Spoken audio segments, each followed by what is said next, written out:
A British English translation, the school was holding an entrepreneurship competition, and my tutor practically strong-armed me into participating. My older brother casually tossed a project my way, saying if I didn't come back with a gold medal, I'd have him to answer to on the day of the presentation. The tutor replaced me as project leader with another girl. That scheming girl locked me in the break room, forcing me to watch as she stole my work and took it to the pitch. But she didn't know the judge was my brother, the organizer was my father, and the investor was my brother-in-law. I sat composedly on the sofa, legs crossed, a latte made by Jasmine on the table beside me, instant coffee, rather mediocre. There was a television in the break room, showing the live broadcast of the university entrepreneurship competition from the main hall. This was the final round of the competition. I had led my team all the way to the national stage, just one final step, and I would be standing on that national platform, receiving the trophy. But just 10 minutes ago, my team member, Jasmine, brought me a coffee, claiming she had made it herself. I hadn't wanted to drink much before going on stage, for fear of needing the loo during the wait, but she insisted, saying she had ground and brewed it herself, using some European technique she learned in Iceland, and that I simply had to try it. Unable to refuse her persistence, I reluctantly took a sip. In those few seconds, she locked me in the break room. I stood behind the glass door and watched her use an old-fashioned bicycle lock. God knows where she found it to secure the door. Jasmine jangled the keys. Helen, you just stay here and enjoy your coffee. Jaz will secure the national first place for you. It dawned on me then, she'd been setting a trap for me all along. I couldn't help but smirk. Seeing my cynical smile, Jasmine's confidence wavered slightly. She was petite and slim, almost drowning in her pure black trouser suit. What are you smiling at? Just sit there and watch me take the crown. I ignored her and turned to sit on the sofa. Here, I had a large screen TV, countless snacks and drinks, and none of the noise from the live audience. She had gone to all this trouble to provide me with this excellent viewing spot. Why not make the most of it? On the television, the stage resembled a transparent sandbox. I felt like a god overlooking that sandbox, freely observing everyone's movements, guessing at their little schemes. For instance, my rival, Lynn's luck was as rotten as ever, drawing the first slot. He stood by the lottery box, lips pressed tightly together as if he might draw blood. A small figure popped up beside him. As the girl's pale hand reached into the box, he started, "Where's Helen?" My casually swinging leg in the break room stilled. That rival of mine, Lynn, had been competing with me relentlessly. Since the city rounds, was all that competition really necessary? Sis has connections. Lynn was from the same city, and our universities were neighbors. The rivalry between the two institutions had been going on since their founding a century ago. From the city to the provincial rounds, Lynn barely glanced at the high-end projects from other universities, focusing solely on my humble game project.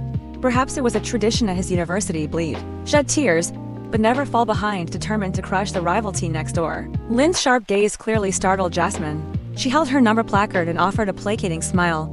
"Lynn, you can consider me your opponent too." Lynn was good-looking, with sharp features, a fair, handsome face, and a bright red mole at the corner of his eye. My brother said people with moles like that were either crybabies or fiercely competitive. Clearly, Lynn was the latter. As Lynn was considered the visual standout on site, the cameras frequently focused on him. I saw the disdain and disgust rise in his eyes.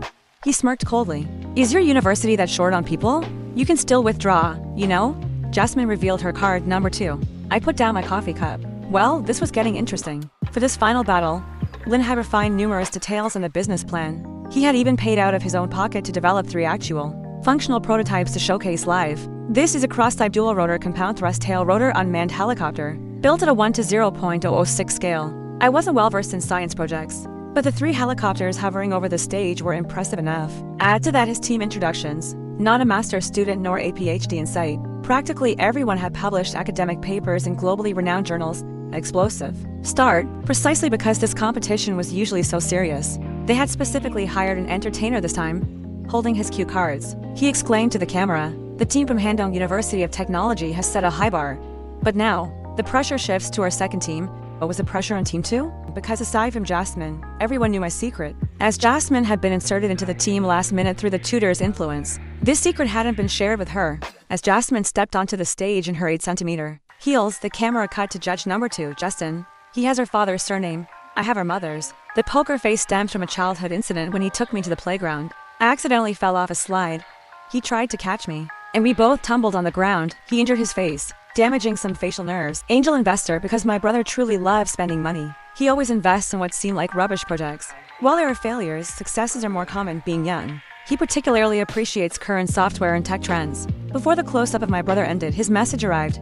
"Where are you? Are we following the script? Bro, script's changed. What act is this now?" Just keep playing your part. Jasmine didn't know the real show was just beginning. On stage, Jasmine didn't seem nervous. In fact, she became increasingly fluent.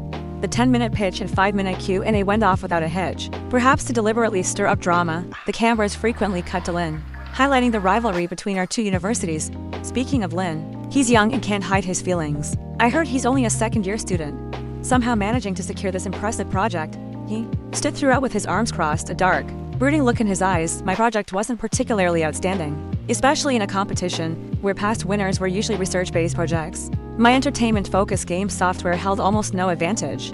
But the reason I sailed smoothly to the finals certainly had a cause, and that was for this very moment. After Jasmine and her team finished their Q&A, the host remarked, "The team from Handong Normal University making a last-minute change in team leader is quite a challenge." Anyone could tell he was asking where the original team leader, had gone. Jasmine caught on. Senior Helen had a stomachache right before going on stage, so she handed it over to me temporarily. Watching her calm and natural performance from the break room, I couldn't help but laugh again. My brother stood up, all eyes in the venue focused on him, then drifted to Jasmine. The industry rumor mill had it that Justin was sure to invest this time, as it had been 3 months since his last investment. For all the entrepreneurs, this free-spending, poker-faced angel was like a deity. Seeing him rise from the judges' table, the cameras immediately focused on him. He's tall and lanky, one hand in his pocket, seeming utterly nonchalant. "I'd like to ask the Handong Normal University team, does this game of yours have copyright?" From the break room, I greatly approved of my brother's intelligence. Sure enough, we're on the same wavelength. He knew how to adapt our agreed-upon script. My phone vibrated with a message from Tutor Wang. "Helen, I hope you understand why I let Jazz take the stage." Before I could reply, another arrived. "You're in your 3rd year now. You've already won all the awards you should. She's only a freshman. Consider it letting her gain experience." I laughed. By experience, did Gary meet our team fighting our way to the national competition, only for her to barge in at the last minute and steal everyone's hard work? Even if I agreed, how could the 7 or 8 other members of my team agree? But initially, Tutor Gary, leveraging his position, had insisted I accept Jasmine. Otherwise, he could have simply replaced me as project leader altogether.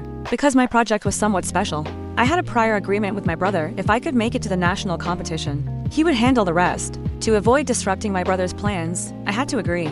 But I never expected Jasmine to be even more shameless than I imagined. On her very first day with the team, she was late for the meeting. Jasmine appeared at the meeting room door, wearing a preppy-style skirt and a baseball cap, a bag of plain milk in her mouth. "You're all here so early. I'm the new member. Nice to meet everyone." As I had already warned my teammates about this unexpected addition, they politely smiled back at her. Jasmine didn't sit down immediately. Instead, she stood for a long time in front of the large computer screen behind me. Then she exclaimed in surprise, "Oh, so it's a game project?" I was speechless. A team member responsible for programming said to her junior, "Please come sit down first. Let senior finish explaining the revisions. We still need to refine things." The implication was for her not to waste time. Unexpectedly, Jasmine turned to look at him, then came up to me. "I was recommended by Senior Helen's tutor. Can't I even take a look?" She reached to flip through the proposal I had on the lectern. Luckily, I moved quickly to stop her. She got annoyed. "Senior Helen, as a team member, can't I even look at it?" I lost patience and coldly pointed to a chair in the corner. "If you want to listen, go sit down. If not, piss off." She laughed, was at least somewhat obedient. Well, she did piss off.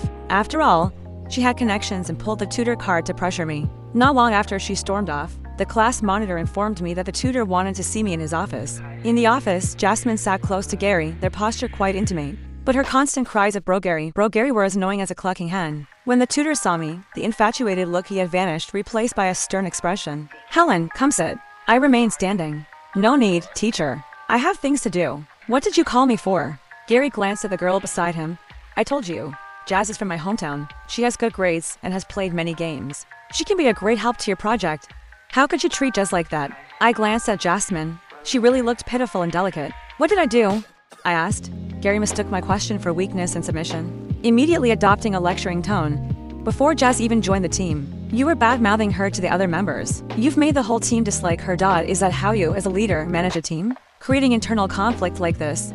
How can you achieve great things? And you still dream of competing for a national award?" I laughed. Stirring up internal conflict, was that really my crime? Before I could defend myself, Gary continued his list of accusations. "Besides, Jazz isn't familiar with your project yet. What's wrong with her wanting to look at the project proposal? She had only flipped to the table of contents and you started with the harsh words. She's just a first-year girl, new to university. As her senior. Is that your attitude?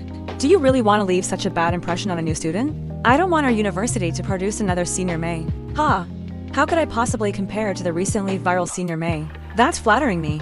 At this point, Jasmine finally pretended to intervene, pulling on Gary's sleeve. Bro Gary, calm down. I think Senior Helen understands her mistake now. She looked at me with her innocent, harmless eyes. Senior Helen, I forgive you. I was stunned for a moment, then felt like laughing. Forgive me? Jasmine, if I'm letting you freeload, just freeload quietly. Don't go around biting people with that mouth of yours all day. Gary slammed the table and stood up.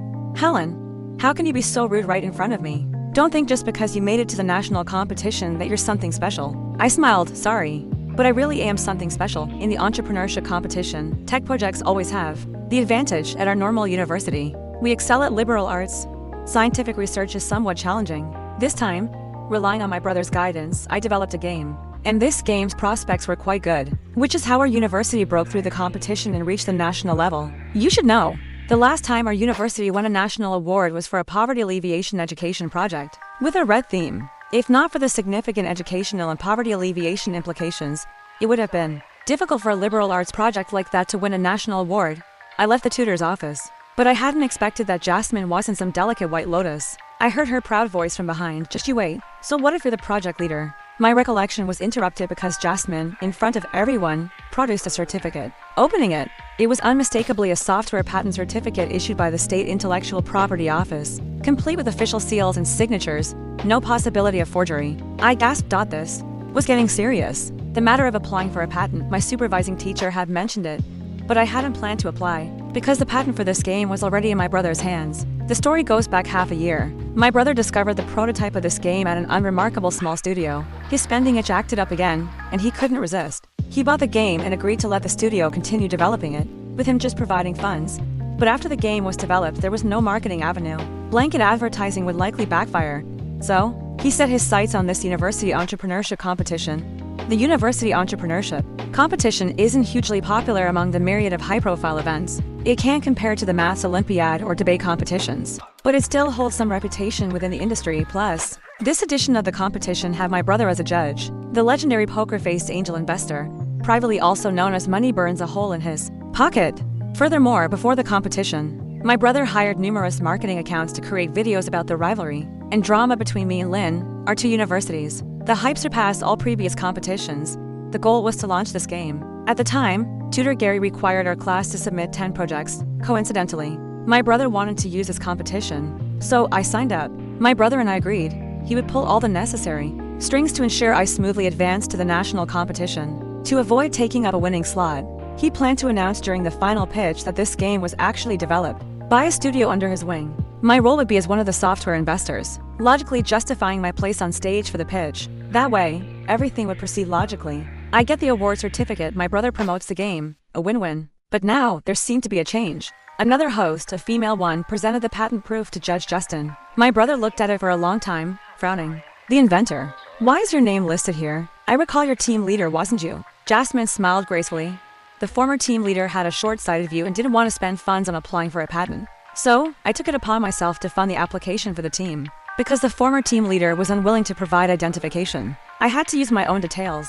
Watching this performance from the break room, I was stunned. Did Jasmine really think her story was flawless? I even saw the well-trained, seasoned entertainment host roll her eyes. But to save the situation, the host quickly added, it seems there was some internal disagreement within the Handong Normal University team. But let's focus our attention on Mr. J. Let's see what score our angel investor Mr. J will give team 2. The camera cut back to my brother. The scoreboard lit up, 0 points. The entire audience was stunned. For dramatic effect, the camera swept over several shocked faces in the audience, including Lynn's usually scowling face now sporting a mocking smirk. Jasmine was utterly bewildered. Mr. J, this isn't fair. I made no mistakes. Why a 0? My brother calmly sat back down, leaning comfortably into his judge's chair, and said slowly, this new team leader. He emphasized the word new heavily. Didn't you research the severity of falsification before the competition? Like my brother, I remained calm, lounging on the sofa, sibling unity. Their combined strength breaks through barriers. The reason I didn't apply for a patent was that my brother already held it. Not just a patent, he had even obtained the game's publication license, only lacking a spectacular launch event. And today, Jasmine had clearly raised the stakes considerably. Jasmine widened her eyes, gripping the microphone tightly.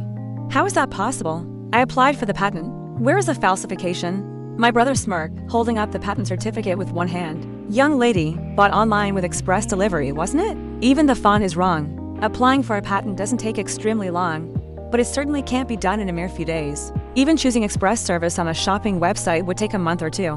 But with only half a month until the national competition, it would have been nearly impossible for Jasmine to obtain a genuine patent certificate. That patent proof was actually quite meticulously forged. Only a professional like my brother could spot the flaws at a glance. Seems Jasmine was scanned. Jasmine's legs trembled slightly. The stage lights focused on her, seemingly igniting the hypocritical shell of a clown. The host stepped in to defuse the situation. Due to time constraints, let's ask Team to just step down and ain't for now. Now, please welcome Team 3 for their roadshow from the break room. I watched the various team pitches. Though impressive, asking a liberal arts student to listen to all these science and engineering experts about data was a real headache. Around the time of the 7th team's presentation, my phone rang. It was an unknown number, but the location was the same as mine. I answered. A man's voice, urgent and tense, but rather pleasant, reminiscent of the magnetic voice of a radio host I sometimes listen to when I can't sleep. Where are you? Are you in danger? Don't worry, I'm coming to get you. I was taken aback, looking around the break room at the stationary coffee supplies. The most dangerous thing here was probably the water dispenser, and that would only be risky if it suddenly exploded. You have the wrong number, I said.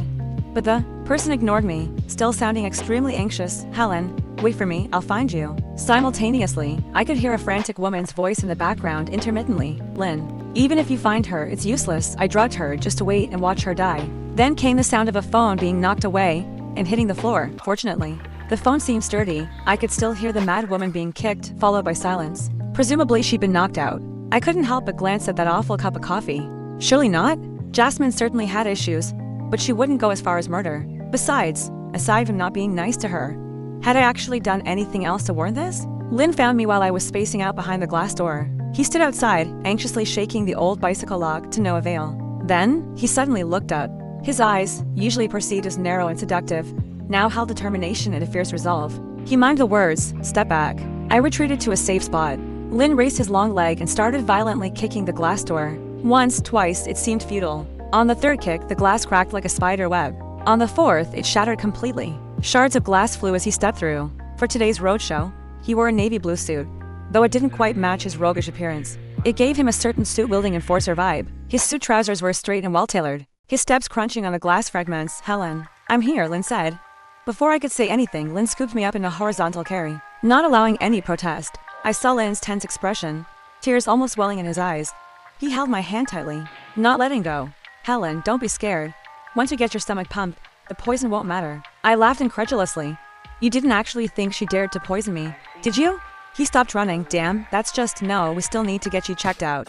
After spending quite some time at the hospital, I finally remembered to ask him something.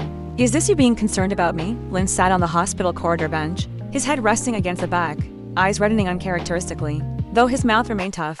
"Humanitarian assistance, from now on, I'm your lifesaver." Before I could mock his stubbornness, he went to answer a phone call. The hospital wasn't very quiet. I couldn't eavesdrop on the conversation. But Lynn's frown seemed to deepen. He hung up and said to me with concern, "How did your junior even manage to? She's gone. Completely mad." "What happened?" He stood up. "She reported you to the organizers, accused you of plagiarizing another company's project plan for the competition, and colluding with someone from a rival university to assault her. She wants her city and provincial competition results revoked, and you might face other troubles, certainly many. Faking in this competition is almost on par with academic misconduct. Once notorious in the industry, finding a good job later would be very difficult. But my dad is the organizer. Would I punish myself?" Before I could reveal my identity, Lynn relaxed and smiled. "But I doubt Uncle Z would be so righteous as to sacrifice his own daughter, right?" "Uncle Z? You know my dad?" Lynn shot me a sit-along glance and didn't answer, changing the subject. "Let's head back. Do you want to keep smelling disinfectant in the hospital?" There were post-competition procedures to handle. Even if I didn't want to return to the venue, I had to. When Lynn and I reached the competition entrance, waiting for me was Tutor Gary. He looked stern, arms crossed over his chest, radiating hostility. "Helen, didn't I tell you to look after your junior? Is this how you look after her?" As he spoke, I noticed a small figure hiding timidly behind him. She peeked out, her almond-shaped eyes glistening, enough to evoke pity. Jasmine tugged at the tutor's sleeve. She said in a delicate voice, "Bro Gary, it's not Helen's fault. The rival university just has it out for us." With a few words, she implicated Lynn, who was standing next to me. Gary grew angrier. "Not only do you not protect your own university's people, but you also collude with someone from a rival university to bully your own. Is this how you act as a senior?" I leaned over to look. Jasmine was clutching her stomach, her face pale, unable to hide her pain. I leaned closer to Lynn. "Was that a shadowless kick of fashion? You've deformed her." Lynn smiled at this. "When I was in the army, I kicked a mad pig belonging to a fellow villager to death. Got a commendation for it. It's at home. Want to verify it? Lin then turned his serious gaze to the pair opposite. What, not heard enough? Gary was a head shorter than Lin, lacking in presence, but unwilling to back down. He took half a step forward, gritting his teeth. You think you're above the law, do you? Just you wait, I'll finish you. Lin didn't seem bothered, raising an eyebrow. Welcome, I suggest you. Don't try one-on-one, you can't beat me. Gary led Jasmine away. As I turned to look, Jasmine glanced back, a strange, cunning smile on her face. I felt a wave of helplessness. Has this idiot watched too many idol dramas? Then I'll change the channel for her. Ha! Lin reached out and pulled me close, his arm around my shoulder.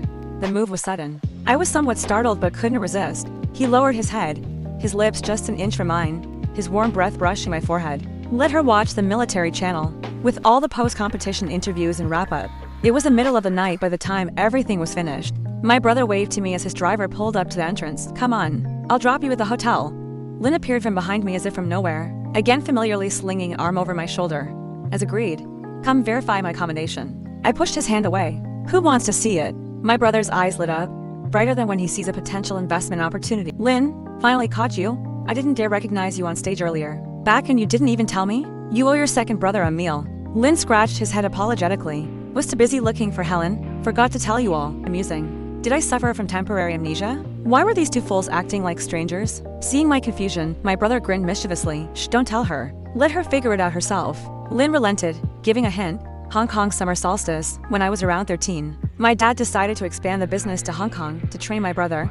He sent him there. Later, my mother missed him terribly. Without informing anyone, she took me to Hong Kong. Because we arrived so hastily, my brother hadn't finished his work and couldn't spare time to show us around. So, he introduced us to a friend he'd made in Hong Kong to be our guide. That friend also brought a tag-along, who coincidentally had also come from the mainland to stay with relatives. He spoke both Mandarin and Cantonese and came along as a translator. Shek Village, Hong Kong, with its colorful houses, felt utterly dreamy to a teenage girl like me then. But for a teenage boy, it was rather childish. He always explained the sights expressionlessly, then fell silent, never saying an extra word, until we reached a building called Sheko Health Center. Its weathered stone gate faced the sea, and inside stood a crooked pine tree. It was around the summer solstice. The tree was lush and green, cicadas hidden somewhere in its branches, their chirping incessant. He stopped, looking at the tree. Have you seen ** King of Comedy *? Stephen Chow's movie? Back then, my mother had a mahjong addiction and often dragged me along to play with other wealthy ladies. In those noisy mahjong parlors, there was always an old television.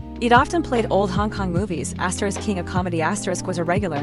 But I was usually doing homework there, rarely looking up at the screen. To avoid him quizzing me on the plot, I shook my head. He suddenly became animated, acting out a scene from the movie for me. I am Tin Sao Yuen. And you are? I was stunned, looking at him like he was an idiot. He jumped next to me as if mimicking a dialogue.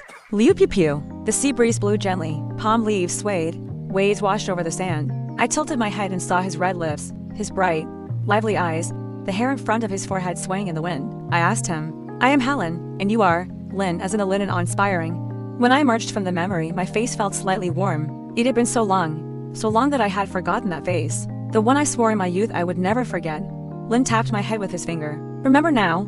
My brother came to my defense. Can't blame Helen. You've changed quite a bit since your army days. Much handsomer than before. How's your cousin still fishing in Hong Kong? Lin nodded, still fishing to put me through school. Otherwise, I might not have made it back to the mainland. Listening to them chat, I gathered that Lin had been studying in Hong Kong, then worked to save money to return to the mainland. His cousin's fishing also supported him a lot, enabling him to return to his hometown in Fujian for the Gaokao. Later, to lessen his cousin's burden, he enlisted.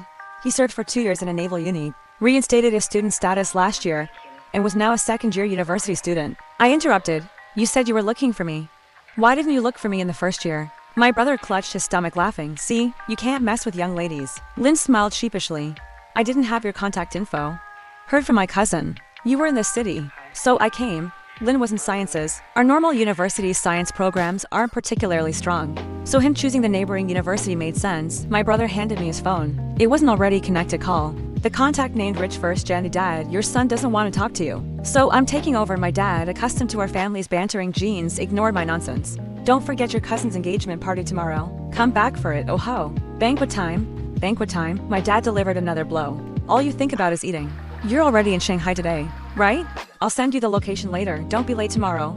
You and your brother stand at the entrance, one handing out sweets, the other cigarettes. After all, It's a corporate alliance marriage, gotta keep up appearances. Having my brother and me Greek guests. I glanced at Lynn. I've got another freeloader here. Quick, find him a job. If his handwriting is good, have him record the gift receipts. My dad, as always, was efficient, right? All arranged. The three of us had just arrived at the engagement party venue when my dad shoved a garment into each of our hands. 3 bright red traditional Chinese jackets. Extremely festive. The marriage alliance between F Group and Z Group was an immensely grand affair. With F Group's young master, Justin, greeting guests. The attendees were all industry leaders and numerous celebrities. I held a red tray of sweets, struggling to unwrap a candy with one hand. Lynn reached over, took the candy, unwrapped it, and with his slender, distinct fingers holding the pink candy, fed it to me as if coaxing a child. I looked at his fair fingertips, now slightly sticky with syrup. You have to write later. Go wash your hands in the restroom. So it's not inconvenient later. Lynn rubbed his thumb and forefinger together. Seemingly savoring it, I pretended to be disgusted and said, "You and Lynn returned from the restroom. He brought big news." He nudged my brother with his elbow. "JT? Is there any connection between your family and Helen's tutor?" My brother was confused. "Who? What tutor?" Lynn looked towards the restroom direction. "I think I just ran into both of them in the loo." I leaned in. "The loo? Both of them? Who's both?" I could pretty much guess, but didn't dare believe it. Seeing Lynn's firm nod made me even more astonished. "You ran into Asterisk, both of them in the men's restroom." Lynn pressed his lips together. He probably found it hard to say, but it was indeed the case. Lynn said awkwardly, and I overheard a bit of their conversation. When Lynn first entered the restroom, the sensor of the sink was slow, so he lingered at the wash basin a bit longer. Sounds suddenly came from the last stall. "Jazz? Feeling good?" Lynn withdrew his hand, stopped, and listened. A female voice replied, "Bro Gary, will you really get to see Silas later?" "Of course, Silas is my senior fellow apprentice. He'll definitely help me." What followed were intermittent, forcibly suppressed gasps and moans, and my face showed utter disgust. Even my brother, a long-time poker face, was nearly cured. My brother summoned a server and was about to have the hotel manager and security throw the two out. But then considered causing a scene at such a time wouldn't be good. My brother dismissed the server, saying somewhat incredulously, "I thought C has been studying in Europe all along. When did he become his senior fellow apprentice? Did your tutor study abroad too?" I shook my head. "How would I know?" My brother put down his tray of loose cigarettes. "You just stay here for now. I'll go ask C what's going on." I muttered at his retreating back, slacking off when tired. Lynn thought for a moment. "It's a joyous occasion. Let's not let those two idiots ruin it again. Better keep an eye on them." As soon as Lynn finished speaking, a voice came from behind. "Hey, server, come record the gift. Cash, 88,000. The voice was familiar, but Lynn was too tall, blocking my view. When we both looked towards the speaker, we were stunned. Gary was wearing an ill-fitting, supposedly high-end suit, with Jasmine following behind him. Gary smirked coldly. "Oh, working a side job? Not bad, landing a gig at such a high-end banquet." Jasmine also laughed. "You both got side jobs here. Do you know whose engagement this is? It's Bro Gary's senior fellow apprentices. If you don't get a meal later, remember to tell Bro Gary. He might arrange some staff meal for you." I looked at the large photos of my cousin and her fiancé hanging in the hall, probably due to strong maternal family genes. My cousin and I looked 70 to 80% alike, but unfortunately, their eyesight wasn't great. Lynn, seeing a steady stream of guests arriving at the entrance, didn't want to engage with their nonsense and sat down to record the gift. Gary continued relentlessly. Right in the remarks, "I am the groom's junior fellow apprentice." I rolled my eyes. "You're just giving a gift.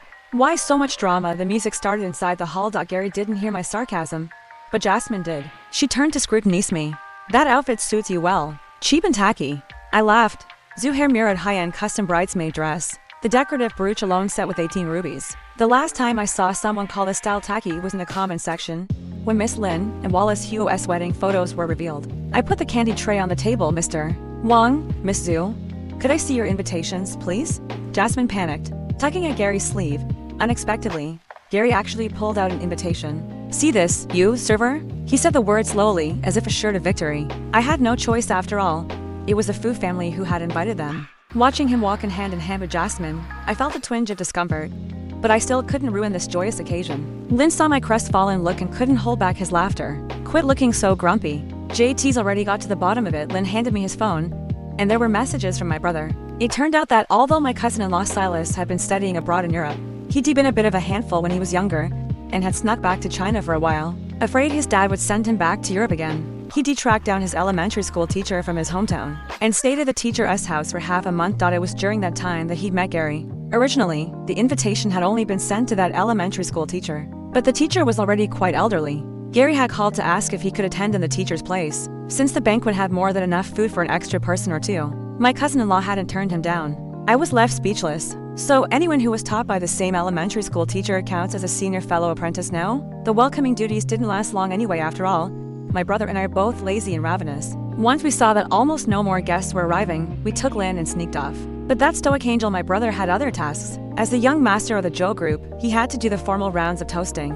My cousin had saved us seats in the front row. I took Lynn's hand and we wove through the quiet crowd. Stepping onto the path lined with flowers, waiter, wipe this for me.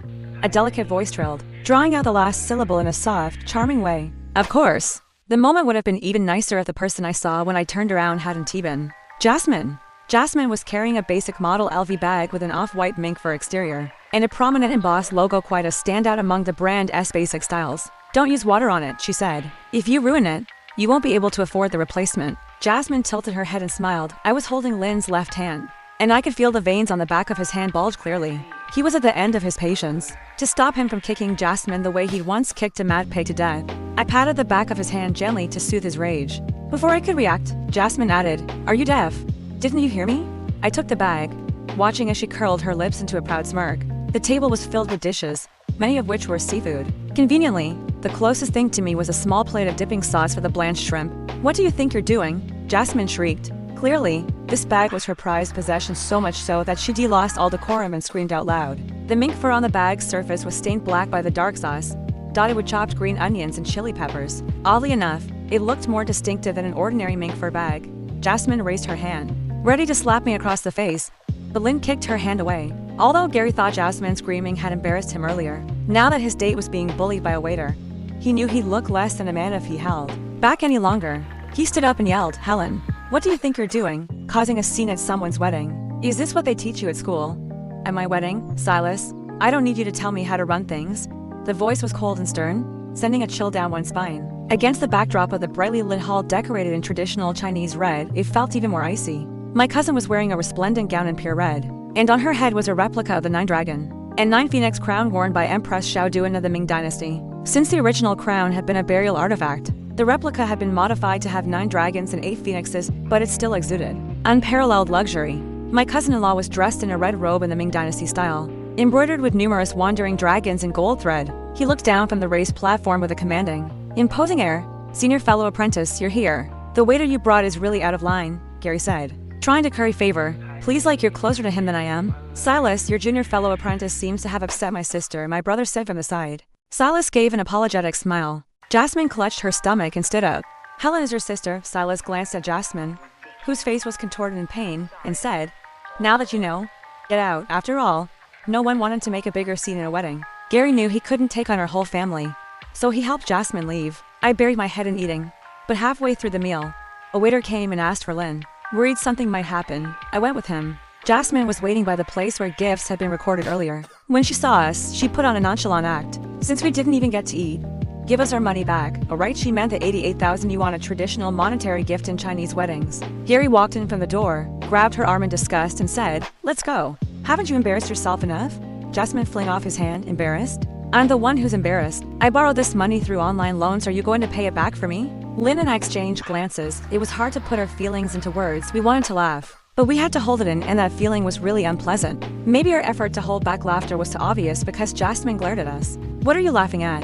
Just because you're a rich girl, you think you're better than everyone else? You're just dating a stinking fisherman. You'll end up marrying into a fishing family." Lynn shrugged. "You mean Hong Kong Buwan Ocean Fisheries?" My brother really lived up to his stoic angel nickname, Hong Kong Buwan Ocean Fisheries, one of the top 10 ocean fishing groups in China, and he'd made it sound like some small-time salted fish vendor. I leaned over and whispered, "Didn't you say you couldn't even afford your tuition fees?" Lynn gave a half smile. "I can't afford it. What does that have to do with my cousin?" As Lynn and I chatted back and forth, Jasmine was left standing on the side, seething with resentment. Her eyes blazed with anger, and her usually delicate, cute face now looked fierce. "Helen, just wait," she said. "The police have already filed a case. You plagiarized another company's project plan, and you even got people from other schools to beat me up. I'm going to get a medical examination right now. You just wait and see." We watched her walk away in her high heels, her tiny figure and disappearing from sight. "So they really had no idea who you are this whole time?" When I registered for school, I filled in all my hometown information instead of my family's actual status. The police called me while I was eating at home. My brother had insisted on organizing the meal, calling it a family gathering. But what was Lynn doing sitting next to me, grinning like an idiot? The news the police brought wasn't bad for me, in fact. A female officer asked me gently if I'd been illegally detained. It was true that Jasmine had locked me up with a bicycle chain at the competition venue for about 3 hours, but that was barely enough to file a formal case. The police were just worried there might have been other instances of illegal detention. My cousin-in-law Silas picked up a piece of crispy duck meat and put it on my cousin's plate. Not to be outdone, Lynn gave me a big duck leg. Silas said calmly, "If my sister-in-law wants to press charges, you can." I shook my head and just kept gnawing on the duck leg. Because the day before, all the evidence exposing Gary and Jasmine should have already been delivered to the principal's office. If nothing unexpected happened, something unexpected was about to happen. Lynn's phone vibrated twice. It was a message from his dorm group chat. The rivalry between our two universities ran deep. So when Lynn's roommates heard something had happened at our school, they immediately shared the news with him. Gary, former counselor of class 2004, junior year, major in Chinese language and literature, College of Liberal Arts, Handong Normal University, and former deputy director of the College of Liberal Arts, had been dismissed from his post and fired for accepting bribes, engaging in malpractice for personal gain, and covering up for students. Jasmine, former monitor of class 2030 for freshman year, major in Chinese language and literature, Handong Normal University, had been expelled from school for stealing others' technological achievements, bullying her roommates, and maintaining a long-term power force-sex relationship with her fellow townsman Gary. After reading the messages, I pushed the phone back to Lynn. I'd been thinking about when I'd first crossed paths with Jasmine, but after a while, I'd stopped bothering. There will always be people filled with jealous and pointless, unprovoked jealousy. Maybe one day, when she'd gone to the office to find her patron, brother Gary, she'd happened to see my various outstanding grades. And from that moment, the seed of jealousy had taken root and grown uncontrollably. Once jealousy takes hold, it's endless. I looked up at my family, all gathered together: my kind father, my stoic older brother, my unemotional cousin-in-law, my even colder cousin, and Lynn, who smiled without a care in the world. The sunlight in the hall was bright and warm. I thought back to that summer solstice day in Shek village, Hong Kong, Liu Piao leaning against that gnarled pine tree, and Lynn teaching her to say good morning, sir, over and over again.